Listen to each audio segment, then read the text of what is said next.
Glad to have you with us on Asset Television News. I am Eugenia Solomon. First, the headlines.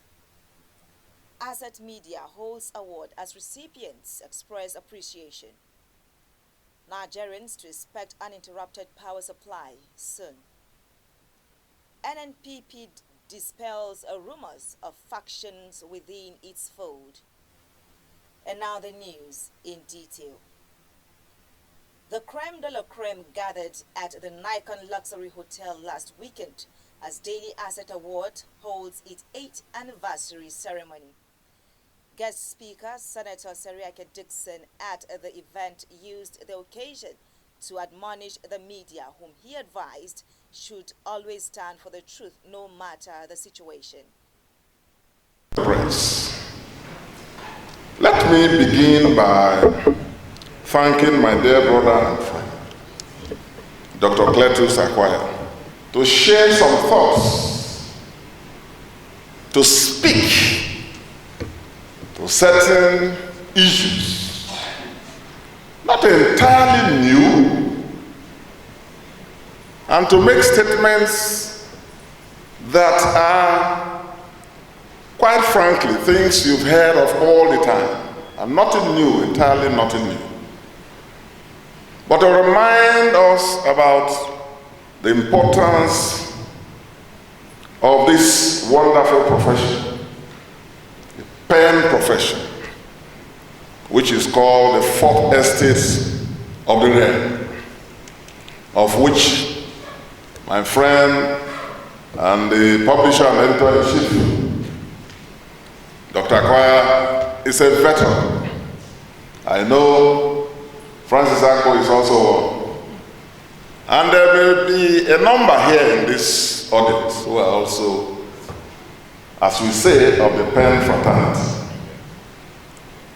And so, my brief talk, or my brief speech, very different from a lecture, it's going to be, will be aimed at reminding us about the importance of this wonderful profession.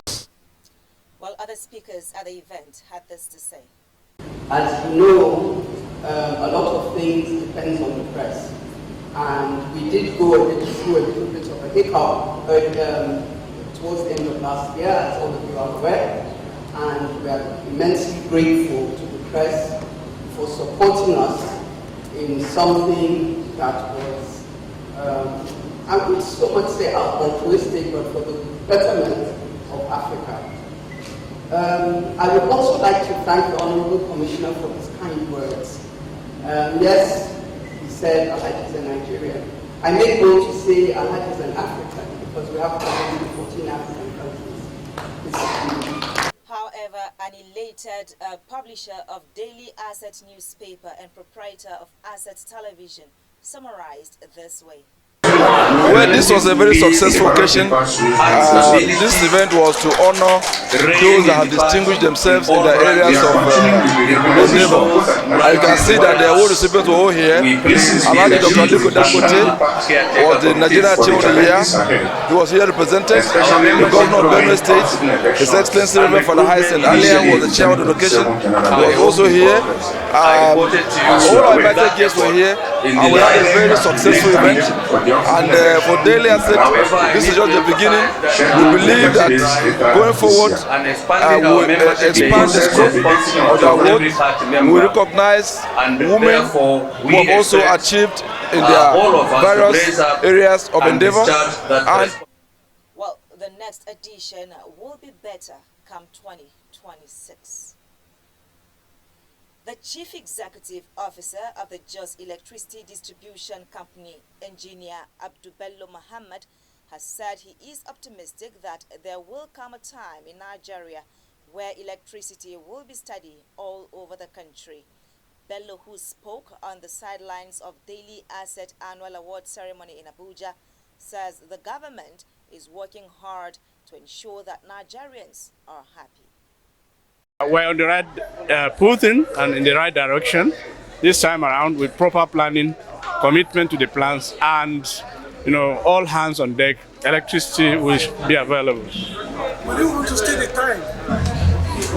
Yeah, within the horizon of 1 year, 2 years, of course, there will be ramp up in generation, there will be ramp up in transmission, there will also be ramp up in distribution. In fact, the policy makers, Honorable Minister of Power, the regulators, and the stakeholders are rounding up, having a NESI meeting on Monday and a policy meeting on Tuesday, just to discuss these plans and setting targets for ourselves. You are aware that most of the states or the discos have shared this thing into bands, and even now it is even worse than what it was before. Let me tell you, it's not worse. It's not worse. I bet to disagree with that. I tell you, the Band A customers will tell you that they have never seen it better. Do you understand? The only problem is that, yes, I tell you, they have been seeing a steady supply, Band A at least. The other bands, gradually as we make more power available, we'll be pushing them, migrating them to Band A with minimum availability of 20 hours. And that's the concept. And going forward, I tell you, as we ramp up generation, transmission is being expanded, distribution is also being expanded. You see improvements steadily. What is the major issue here is payment for electricity. The revenues are not coming as it should. It's a business. It's no longer government monopoly I'm operating a business entity, just electricity distribution company. The owners of the company are businessmen. They put in their money, resources, and they have to get back these monies from the customers. As they buy power from the grid, they sell to the customers. They are expecting to get returns. Unfortunately, the customers' resistance and apathy to payment is causing a lot of problem, and that's why expanding is a little bit slow. So as much as we're able to get customers to pay for the services rendered, you will see improvement in electricity. He urged Nigerians to exercise patience as the time is already close. Members of the Supreme Niger Delta Youth Council at the weekend called on the Inspector General of Police for the immediate release of Jesam Michael, who they say has been held by security operatives illegally despite an order of court for his release. While addressing the media in Abuja, leader of the group, Comrade Nugent Ekamong, said it is improper for the police to keep Michael in detention after a valid court order. I am saying to the world that Jesam Michael is a simple man. Enough of his own problem. That dare the global world to do anything. That every man needs to shine. Every man wants to get something out of his life. And people invested in his project. And having done so well, that within 2 months, 1 month, for 98,000 $1,000,000, I'm able to do this. Well, other members of the group who spoke at the media conference also plead with the Inspector General of Police to direct his operatives to obey a court order. The police went ahead to violate this court order. It is now making a 3 court orders that the police are violating. And as we speak, the Jesam is in detention. He's having health challenges. Detention is having health challenges. The family members are very happy to access him. And so it is based on this development that the Niger Delta youth. Jesam Michael, who until his arrest and detention was the Chief Executive Officer of Africa Arbitrage System. The 23 local government council chairmen in Kaduna State have begun presenting their 2025 proposed budgets to the Kaduna State House of Assembly. The budget defense exercise, which started on February 21st, ended on Sunday with the committees on appropriation and implementation, local governments and rural communities presiding over the exercise. The chairman, House Committee on Appropriation and Implementation, Yunusa Shehu, who spoke to journalists shortly after the presentation ended, stated that observations and recommendations were made for each local government area. He explained that the committee would monitor the evaluation and evaluate the budget after approval to ensure the council chairmen were implementing the approved budgets. Meanwhile, some of the chairmen who presented their proposed budgets said the exercise was smooth, expressing hope for the approval of their budgets. Well, the governor of the Central Bank of Nigeria, CBN, Olayemi Cardoso, has reiterated the bank's dedication to enhancing economic cooperation between Nigeria and the Kingdom of Saudi Arabia. During a courtesy visit to the CBN headquarters by the ambassador of the Kingdom of Saudi Arabia to Nigeria, Faisal bin Ibrahim Al Ghamdi, and his delegation recently, Cardoso emphasized the bank's commitment to fostering partnership across critical sectors that drive economic growth. He stated that the CBN is prepared to play a critical role in fostering collaboration and that the two countries would see substantial economic benefits from improved cooperation. He also commended the Saudi government for its hospitality during the recently concluded Al-Ula event hosted by the Saudi Ministry of Finance in collaboration with the International Monetary Fund IMF regional office in Riyadh. In his response, Ambassador Al Ghamdi expressed appreciation for the warm reception from the CBN governor and reiterated Saudi Arabia's interest in expanding bilateral cooperation. He emphasized the kingdom's readiness to work with Nigeria in key economic sectors, particularly in renewable energy, agriculture, and water connectivity. The visit marks another milestone in Nigeria-Saudi relations as both countries seek to leverage their respective strengths for long-term economic growth and stability. Assets Television News will make a return after the break. Stay with us.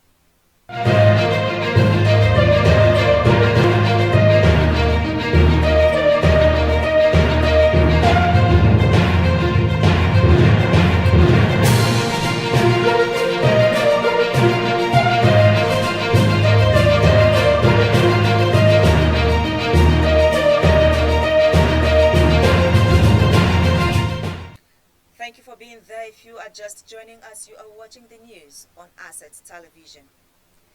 Now, the national leader of the new Nigeria People's Party, NNPP, Musa Kwankwaso, has advised Nigerians to discountenance the information that the party is in crisis, leading to it being in factions. Well, Kwankwaso, who made the declaration at the party's NEC meeting in Abuja, said the group in Lagos are not members of the party and are not recognized by the Independent National Electoral Commission's INEC. Because we all know that it's very difficult to remember anybody who is happy with the government of APC at all levels, especially at the national level. Nigerians are being faced with some difficulties that we have never seen in the history of this country. Poverty is everywhere. We have seen insecurity, especially in northern Nigeria.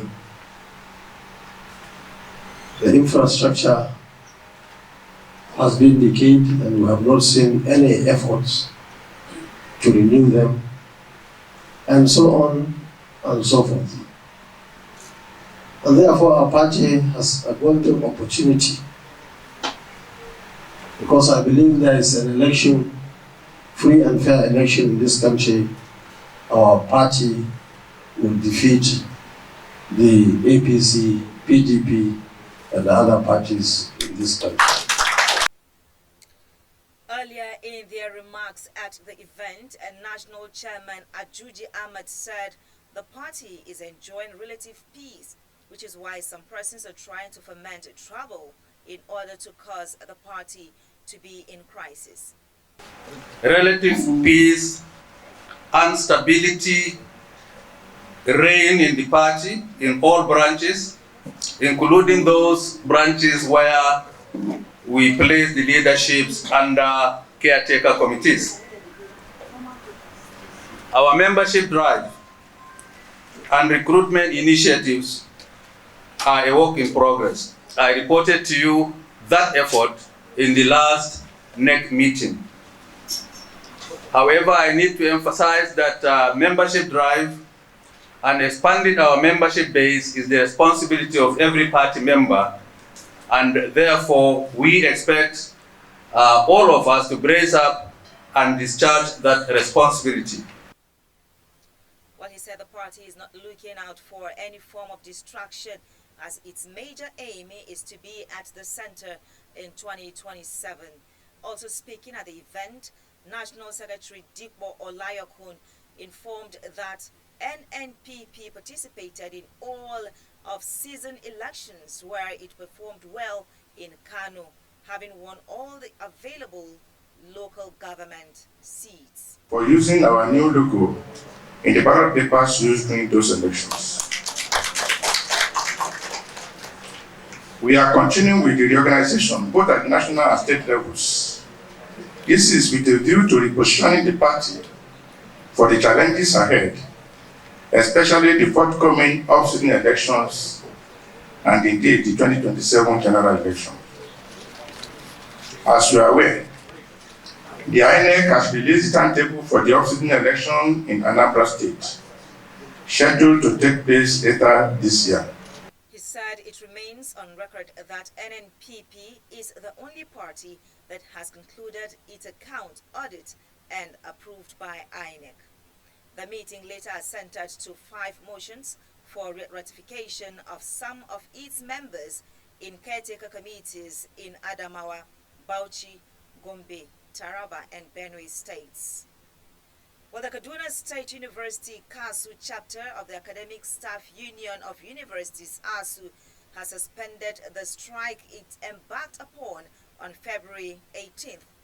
This is contained in a statement issued by Dr. Peter Adamu, the chairman of ASU KASU chapter. Adamu, who said that the decision to suspend the action was taken on Saturday, also expressed the union's appreciation to Governor Uba Sani of Kaduna State for his swift intervention and leadership in resolving the issues that led to the strike action. The union also thanked the university management, commissioners for education, sports, and other stakeholders for their roles in ensuring a quick resolution of the impasse. Adamu called on all academic staff to resume duties and continue rendering invaluable services to the university community.